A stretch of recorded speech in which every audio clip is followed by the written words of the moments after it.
আসসালামু আলাইকুম সুপ্রিয় শিক্ষার্থী বন্ধুগণ, আজকে আমরা আলোচনা করব মালিকানা সত্ত্ব বিবরণী নিয়ে। তো মালিকানা সত্ত্ব জিনিসটা কি এটি আগে বোঝার দরকার, তারপরে আমরা মালিকানা সত্ত্ব বিবরণীর যে পরিবর্তনটা হয় সেটা নিয়ে বিস্তারিত আলোচনা করব।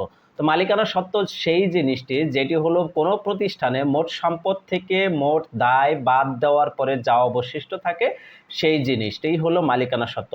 অর্থাৎ একটি প্রতিষ্ঠানে চালানোর জন্য মালিকের কিছু ইনভেস্টমেন্ট থাকে এবং কিছু টাকা লোন নেওয়া লাগে বা দায়, যেগুলাকে দায় বা ধার দেনা করে প্রতিষ্ঠানটা পরিচালনা করতে হয়।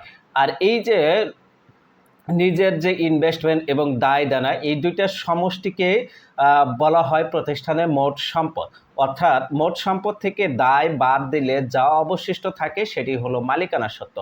এখন মালিকানা সত্ত্ব কিভাবে হতে পারে? মালিকানা সত্ত্ব মালিক সরাসরি টাকা ইনভেস্ট করতে পারে, মালিক সরাসরি সেখান থেকে কোনো শ্রম ইনভেস্ট করতে পারে, মালিক তার সুনাম ইনভেস্ট করতে পারে, অথবা মালিক এখান থেকে আবার কোনো সুবিধাও নিতে পারে। ঠিক আছে, তাহলে এই যে মালিক যে সুবিধা দিচ্ছে বা সুবিধা নিচ্ছে এবং সুবিধা নেওয়া এবং দেওয়ার পরে নির্দিষ্ট সময় বা নির্দিষ্ট হিসাব কাল শেষে মালিকানার যে পরিমাণ দাবি থাকে সেটি হলো মালিকানার নেট মালিকানা সত্ত্ব। তাহলে এই যে দেখো, হিসাবকালের শুরুতে এবং হিসাবকালের শেষে মালিকানা সত্ত্বের একটা পরিবর্তন ঘটে। কেন পরিবর্তন ঘটে? যে এখানে মালিক নিজের সুবিধা দেয় এবং সুবিধা নেয়, এই যে সুবিধা দেওয়া এবং নেওয়ার কারণে পরিবর্তন ঘটে। আর এই পরিবর্তনটা ঘটে হিসাবকাল শেষে নেট কত টাকা মালিকানা সত্ত্ব থাকবে যে প্রক্রিয়ার মাধ্যমে হিসাব করা হয় সেটি হলো মালিকানা সত্ত্ব পরিবর্তন বিবরণী। তাহলে বুঝতেই পারছো মালিকানা সত্ত্ব পরিবর্তন বিবরণীতে এখানে কি কি যায়। মূলধনের সাথে অতিরিক্ত মূলধন থাকে, তারপরে নেট আয় বা নেট ক্ষতি থাকে, উত্তোলন থাকে এবং মালিকের কিছু কিছু ব্যক্তিগত খরচ, যেমন আয়কর। আয়করটা কি? আয়করটা হলো মালিকের একান্তই ব্যক্তিগত খরচ। এটা কেন ব্যক্তিগত খরচ? কারণ মালিকানা সত্ত্বে আমরা যে এখানে যে হিসাবগুলো করি ম্যাক্সিমাম গুলাই এক মালিকানা প্রতিষ্ঠানের হিসাব, অর্থাৎ এটা নিবন্ধিত কোম্পানি নয় বা লিমিটেড কোম্পানি নয়।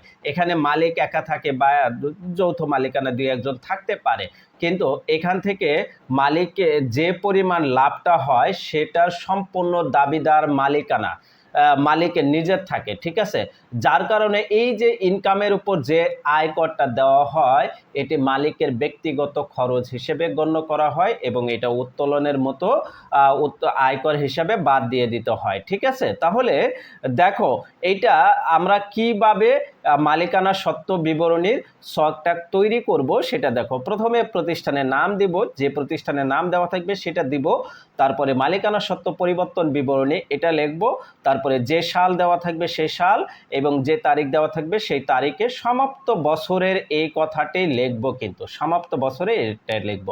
আর বিবরণ টাকা টাকা এই তিনটি কলামে এটি একটি ছক কেটে নেব। প্রথমে প্রারম্ভিক মূলধন, এর সাথে যদিও অতিরিক্ত মূলধন থাকে অতিরিক্ত কোনো মূলধন আনয়ন করে সেটা যোগ করব, এর সাথে নেট লাভ থাকলে যোগ করব, নেট ক্ষতি থাকলে বিয়োগ করে দেব। এরপরে আয়কর, আয়করের দুইটা আইটেম থাকে, একটা হলো নগদ উত্তোলন, উত্তোলনের দুইটা আইটেম থাকে, একটি হলো নগদ উত্তোলন আর একটি পণ্য উত্তোলন। ম্যাক্সিমাম সময় শুধু উত্তোলনই থাকে, তো নগদ উত্তোলন এবং পণ্য উত্তোলন আলাদা আলাদা থাকলে তাহলে উত্তোলন দিয়ে কলন দিয়ে নগদ এবং পণ্য, তখন আরেকটি কলাম এখানে বাড়বে। হ্যাঁ, এখানে বাড়াই দিয়ে নগদের যে অ্যামাউন্টটা হবে সেটা এখানে বসাবা, তারপরে পণ্যর যে অ্যামাউন্টটা হবে সেটা এখানে বসায় মোট টান দিয়ে এখানে বসাইতে হবে মোট অ্যামাউন্টটা। এরপর আয়কর, আয়করটা সরাসরি বাদ দিয়ে দিতে হবে।